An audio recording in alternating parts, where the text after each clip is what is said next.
Selamat datang kembali di seri Filsafat untuk Pemula, di mana kita akan melanjutkan pembahasan kita tentang pengkategorian filsafat. Ada banyak jenis filsafat kita sudah membahas sebelumnya. Kali ini kita akan membahas mengenai filsafat timur. Filsafat timur telah memberikan dunia pandangan mendalam tentang harmoni, pencerahan, dan hubungan manusia dengan alam semesta. Teman-teman, dalam video kali ini kita akan menjelajahi 4 filsafat besar dari timur. Apa saja itu? Pertama, kita akan ngobrolin Konfusianisme, ngobrolin Taoisme, Buddhisme, dan Advaita Vedanta. Ada 4 filsafat timur yang akan kita bahas hari ini. Semoga pembahasan hari ini akan bermanfaat untuk teman-teman. Baik, kita mulai dari yang pertama, Konfusianisme. Konfusianisme dikembangkan oleh seorang tokoh yang kemudian kita kenal dengan nama Konfusius, atau dalam bahasa Tiongkoknya itu Kongfuzi. Dia adalah sistem etika, ya. Konfusianisme itu adalah sistem etika yang lebih menekankan atau fokus pada hubungan sosial dan moralitas. Setidaknya ada 3 prinsip utama. Yang pertama adalah Li, Ren, dan Xiao. Li itu ritual, Ren itu kemanusiaan, Xiao itu adalah bakti kepada orang tua. Nah, Konfusianisme pada dasarnya mengajarkan kita bahwasannya harmoni sosial atau keharmonisan kita bersama orang lain itu hanya dapat dicapai bila mana perilaku kita itu dijalankan dengan benar dalam setiap hubungan. Hubungan itu hubungan antara siapa? Antara ayah dengan anak, antara penguasa dengan rakyat. Jadi analoginya penguasa itu adalah orang tua dan rakyat adalah anak. Ada sebuah quote atau kutipan menarik dari Konfusius. Dia mengatakan, jangan lakukan kepada orang lain apa yang tidak ingin dilakukan orang lain kepada diri Anda. Baik teman-teman, kita masuk ke jenis filsafat yang kedua. Jenis filsafat yang kedua dalam filsafat timur adalah Taoisme. Taoisme seringkali diasosiasikan dengan seorang tokoh Laozi namanya. Nah, pada intinya sebenarnya Taoisme ini menekankan kepada kehidupan yang selaras dengan yang apa mereka sebut Tao. Tao itu artinya jalan universal yang mengatur alam semesta. Jadi singkat padatnya adalah filsafat ini mengajak kita untuk hidup secara harmonis selaras dengan alam semesta. Kita tidak menentang alam semesta.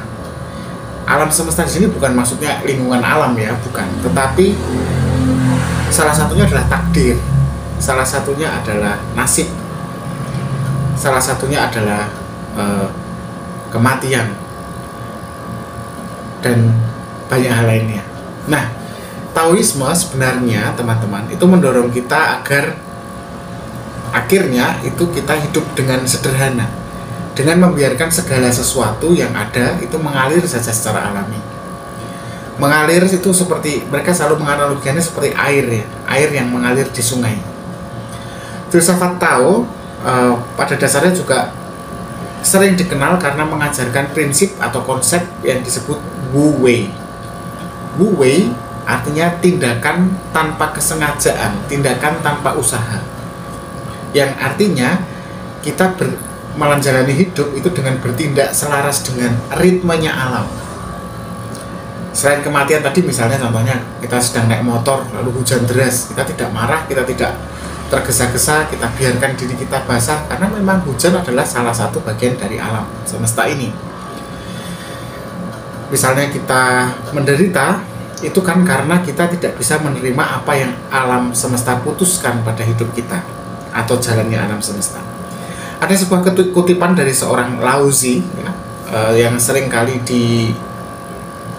dipercaya sebagai pendiri Taoisme. Dia mengatakan, ketika saya melepaskan apa yang saya miliki, saya menjadi saya yang sebenarnya. Ketika saya melepaskan apa yang saya miliki, saya menjadi saya yang sebenarnya. Nah, aliran ketiga adalah setelah tadi kita bicara tentang Konfusianisme, Taoisme, sekarang yang ketiga yang mungkin paling banyak dikenal adalah Buddhisme.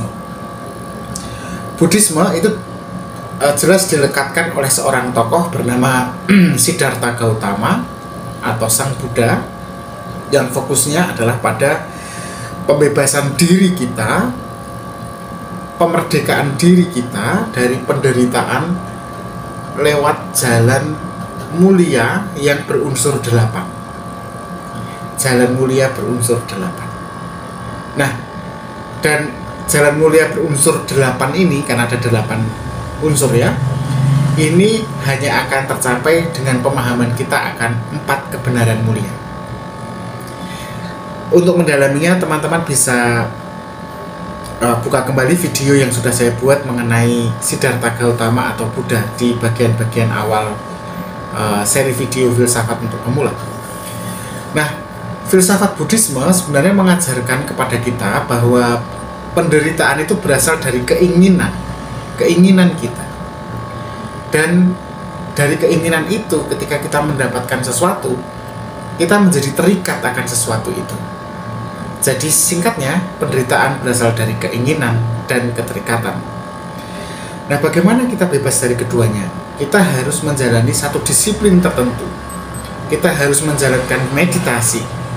Dan tentu saja dengan meditasi yang terus-menerus dilatih, kemudian jiwa reflektif kita menjadi lebih mendalam, kita akan sampai pada yang namanya kebijaksanaan.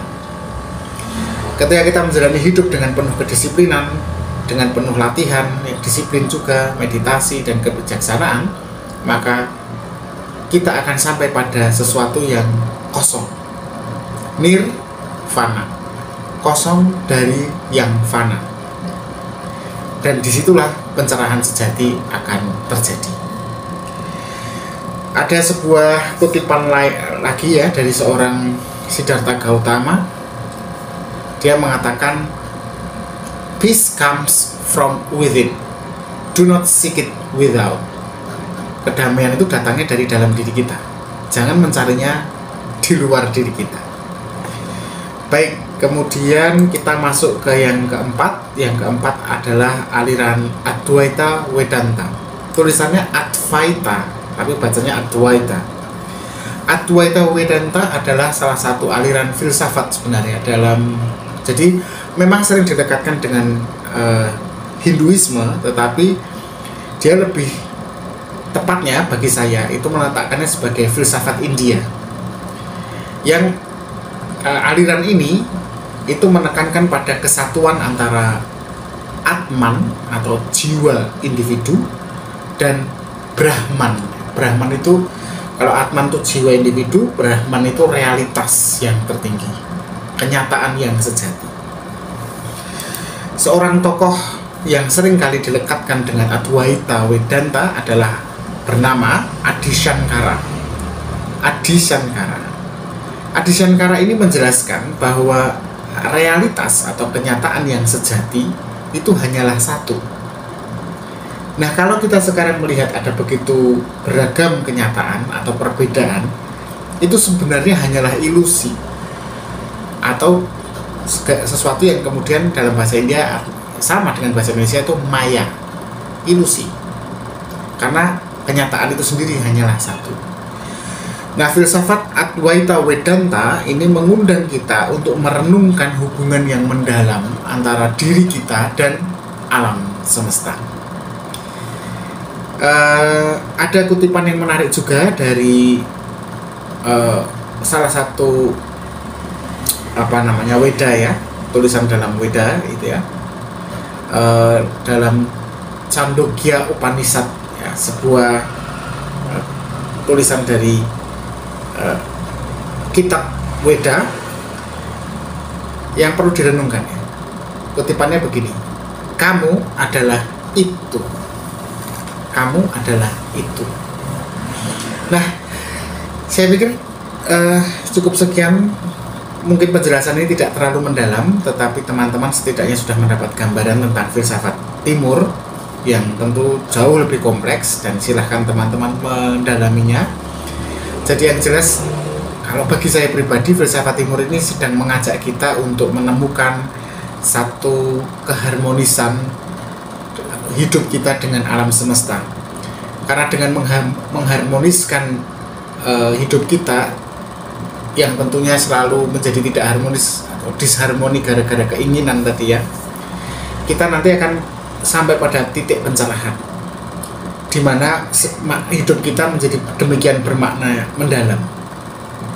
Nah, dari keindahan Taoisme tadi hingga kebijaksanaan Advaita Vedanta, mana yang menurut teman-teman paling relevan dengan kehidupan teman-teman saat ini? Silahkan tuliskan di kolom komentar. Terima kasih, kita ketemu di video selanjutnya. Tetap berpikir kritis.